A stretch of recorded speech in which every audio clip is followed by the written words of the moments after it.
लोग भी सरकार में रहे, कभी ऐसा नहीं हुआ कि आज सारे हमारे विधायक गेट के बाहर है, वहां पर भी बैरिकेड लगा दिए गए और वो धूप में बैठे। आप अंदर आने की तो इजाजत दे सकते थे, लेकिन ऐसा नहीं होना चाहिए कि दुश्मनी इस हद तक हो कि आप विधानसभा के परिसर तक में हमें अंदर ना आने दें। तो ये बिल्कुल कतई तौर पर मैं ये करना चाहूंगा कि जिस तरह से कोई निकम्मा कह रहा है, कोई बेईमान कह रहा है, कोई निकम्मी सरकार कह रहा है, तो इस तरह की भाषा का इस्तेमाल नहीं होना चाहिए। एक अरे वो कोई बात नहीं, एक मिनट पॉइंट ऑफ ऑर्डर। आप इस तरह से बात करके आप ना तो मुझे डरा सकते ना दबा सकते। तो ये तो तमाम एजेंसियां आपके पास थी और इन्हीं एजेंसियों का इस्तेमाल करके आज आप सरकार में आ गए और सरकार में जिन वादों के साथ आप आए वो वादे आप पूरे कर नहीं रहे हो। 2500 रुपए महिलाओं को देने की बात आपने की थी, वो आप वादा पूरा कर नहीं रहे हो। अमानतुल्लाह खान आगे अब शुरू करिए। बाहर का ग्राउंड नहीं है, आप सारे रूम्स आपने बताया सारे, लेकिन ऐसा कभी नहीं हुआ। हम लोग भी सरकार में रहे, कभी ऐसा नहीं हुआ कि आज सारे हमारे विधायक गेट के बाहर है, वहां पर भी बैरिकेड लगा दिए गए और वो धूप में बैठे। आप अंदर आने की तो इजाजत दे सकते थे, अब से पहले भी ऐसा हुआ है। इतना नहीं होना चाहिए, इतना ठीक है, आप जीत गए, जनता ने आपको जिताया है और सर आंखों पर है, आपको काम करने के लिए जनता ने जिताया, लेकिन ऐसा नहीं होना चाहिए कि दुश्मनी इस हद तक हो कि आप विधानसभा के परिसर तक में हमें अंदर ना आने दें। तो ये बिल्कुल कतई तौर पर अमानतुल्लाह जी, आप एक मिनट, हरी जी मुझे अपनी बात कहनी दीजिए, आप बैठिए। कोई नहीं, मैं खड़ा हूं, बैठिए, कोई बात नहीं, मैं आपको आप बोलेंगे, आपके टर्न है, आप बोलेंगे। मैं फिर स्पष्ट कर दूं सभी को, उपराज्यपाल के अभिभाषण पर इस प्रकार की हरकत जो यहाँ की गई वो सर्वथा निंदनीय है। भारत के इतिहास में इस तरह की घटनाएं चंद बार ही हुई हैं। अभिभाषण अर्थात कॉन्स्टिट्यूशनल अथॉरिटी यहाँ पर सदन को एड्रेस करने के लिए साल में एक बार आती है। उस समय ना कोई वाद विवाद होता है, ना कोई सदन चल रहा होता है, वो सिर्फ अभिभाषण के लिए ही समय तय होता है। सदन ने जो कल निर्णय लिया, मैं सदन को बधाई दूंगा कि आपने इतने बड़े अपराध के विरुद्ध जो निर्णय लिया उसमें बहुत ही बैलेंस अप्रोच रखी। मात्र 3 दिन के लिए इस पर ब्रीच ऑफ प्रिविलेज का भी मामला बनता है। ये एथिक्स कमेटी में भी सजाएं जो इस रूल बुक में दी गई हैं वो इससे कई भारी हैं। तो इसलिए अब उपराज्यपाल का अभिभाषण किसी राजनीतिक पार्टी से किसी से जुड़ा हुआ नहीं है, वो सबके लिए है, पूरी दिल्ली के लिए है। तो इसलिए उन्होंने जो यहाँ पर कल उद्दंडता की, समझाने और कहने के बाद भी जिसको नहीं माना गया, इसलिए सदन को ये फैसला लेना पड़ा। अब आप अपनी बात करें विषय पर।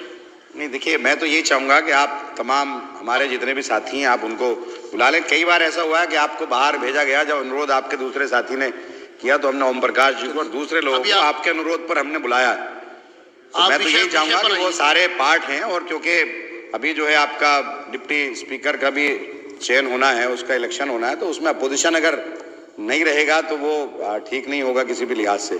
तो हम तो यही चाहेंगे कि भाई आप सबको बुलाएं, आप क्योंकि सीट पर बैठे हैं और आप सबके अध्यक्ष हैं। हम तो यही चाहेंगे कि आप ये सारी चीज़ों को देखते हुए उन सबको अंदर बुला लें, और हमने कई बार ऐसा किया है पीछे भी, और ये तो पार्ट है इस वक्त में, क्योंकि हम भी हिस्सा हैं विधानसभा का। और बड़ी अच्छी बात है कि दिल्ली की जनता ने विषय पर आपको चुन करके भेजा है और हम खैर मकदम करते हैं, इसका जनता ने कहा। और हम यही चाहेंगे कि आप तमाम तबकात के साथ में जो भी हैं कार्य करें, और हम मुख्यमंत्री जी से भी और तमाम मंत्री से और तमाम विधायकों से हमारी तो ये रिक्वेस्ट रहेगी, ये दरख्वास्त रहेगी कि आप दिल्ली की जनता के लिए काम करें। और मैं एक और बात करना चाहूँगा, जिस तरह से मैं यहाँ मौजूद हूँ, सीएजी पर बात करनी है, मुझे सीएजी पर बात करनी है तो करिए। मैं ये करना चाहूँगा कि जिस तरह से कोई निकम्मा कह रहा है, कोई बेईमान कह रहा है, कोई निकम्मी सरकार कह रहा है, तो इस तरह की भाषा का इस्तेमाल नहीं होना चाहिए। इस तरह की भाषा का इस्तेमाल नहीं होना चाहिए। और आपके मुख्यमंत्री ने बोले और ऐसे शब्द किसी के कान सुन नहीं सकते थे। आप लोगों ने कोई लज्जा नहीं छोड़ी, निर्जल होकर तुम लोगों ने बदतमीजियां सदस्य बैठ जाएं बर्दाश्त की, और आज आप सदस्य बैठ जाएं।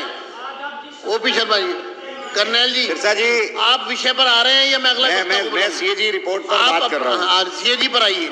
कि ये इस तरह से बात ना करनी दी जाए, चलिए, ये कोई अच्छी बात नहीं है।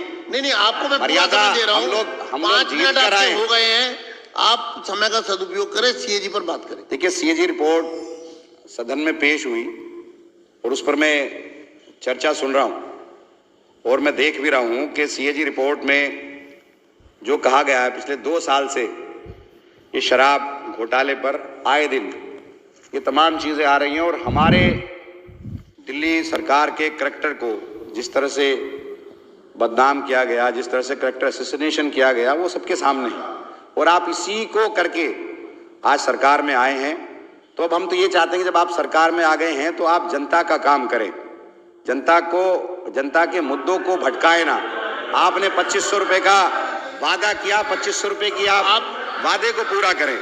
आप एक तरफ अब आप रिपोर्ट में कहा गया है, बुला रहा हूँ, सीएजी रिपोर्ट में कहा गया है सीएजी की बात करिए कि भाई नॉन कन्फर्मिंग एरियाज के अंदर ठेके नहीं खुले, उससे 941 करोड़ रुपए का घाटा हुआ। कुछ लाइसेंस वापस कर दिए गए, 800 करोड़ से ज्यादा का घाटा वो हुआ। आप 2000 करोड़ के घाटे की बात कर रहे हैं कि सरकार के रेवेन्यू का लॉस हुआ। 1800 करोड़ रुपए तो ये होता है। तो हम तो ये पूछना चाहते हैं कि जो आप इतने दिन से, सीबीआई आपके पास है, ईडी आपके पास है, एसीबी आपके पास है, तमाम एजेंसी आपके पास है और आप इतने टाइम से कर रहे हो, तो घोटाला हुआ कहां है? ये तो एज्यूम किया जा रहा है कि ये नुकसान होता।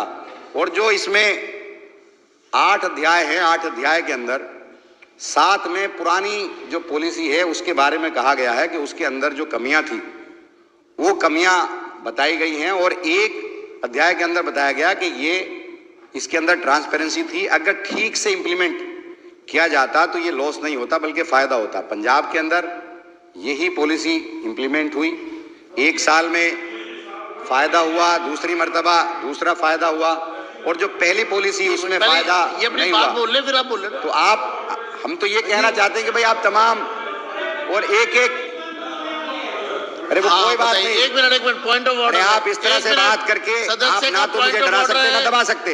अमानतुल्लाह जी, माइक बंद करिए, 2 मिनट रुके। Point of order. देखिए, पॉइंट ऑफ ऑर्डर का मतलब है सारी कार्यवाही रुकेगी और जो सदस्य पॉइंट ऑफ ऑर्डर यानी कि व्यवस्था का प्रश्न, व्यवस्था का प्रश्न अगर उठेगा तो पहले वो सुना जाएगा। अध्यक्ष जी, मेरा पॉइंट ऑफ ऑर्डर है कि रिकॉर्ड के ऊपर मिसलीड किया जा रहा है इस हाउस को। सीएजी की रिपोर्ट कभी ये मेंशन नहीं करती कि इसमें करप्शन है कि नहीं। सीएजी की रिपोर्ट अनियमितताओं को जो है बताती है और उसको उजागर करती है। उसके बाद उस पर क्रिमिनल एक्टिविटी होनी है कि नहीं, उसको क्राइम एजेंसीज और पीएसी रिकमेंड करती है एक्शन के लिए। सीएजी की रिपोर्ट को यह कहना कि उसमें कहीं करप्शन लिखा, देश के इतिहास में कोई सीएजी की रिपोर्ट करप्शन के बारे में नहीं लिखती, अनियमितताओं के बारे में लिखती है। और जिस तरीके की अनियमितताएं दिल्ली में शराब घोटाले के बारे में सीएजी ने मार्क की है, ये तय हो गया कि ईडी और सीबीआई का जो एक्शन चल रहा था वो सही रास्ते पे चल रहा था और उसको और तेजी से लेकर जाएंगे। तो हाउस को मिसलीड नहीं किया जाए। इस सीएजी की रिपोर्ट में जो है करप्शन नहीं मेंशन है, तो इसलिए आपका पॉइंट ऑफ ऑर्डर एक्सेप्ट है, हाउस को मिसलीड ना किया जाए। आगे बढ़िए। मिसलीड नहीं कर रहा है, मेरा सिर्फ कहना यह है कि सीएजी की रिपोर्ट में तो ये एज्यूम किया गया, ये जो है नॉन कन्फर्मिंग एरियाज के अंदर दुकानें खुलने किसने नहीं दी, कि क्या दबाव बनाया गया। पहले साल के अंदर ही सीबीआई ने एफआईआर दर्ज कर ली, ईडी ने एफआईआर दर्ज कर ली, गिरफ्तारियां शुरू हो गई। जो ट्रांसपेरेंसी इसके अंदर थी उससे फायदा होना था, फायदा नहीं हुआ, लोग डर गए। तो ये तो तमाम एजेंसियां आपके पास थी और इन्हीं एजेंसियों का इस्तेमाल करके आज आप सरकार में आ गए और सरकार में जिन वादों के साथ आप आए वो वादे आप पूरे कर नहीं रहे हो। 2500 रुपए महिलाओं को देने की बात आपने की थी, वो आप वादा पूरा कर नहीं रहे हो। जो आपने काम करने की बात की थी वो आप कर नहीं रहे हो। सिर्फ दिल्ली की जनता को गुमराह करने का काम ये सरकार कर रही है।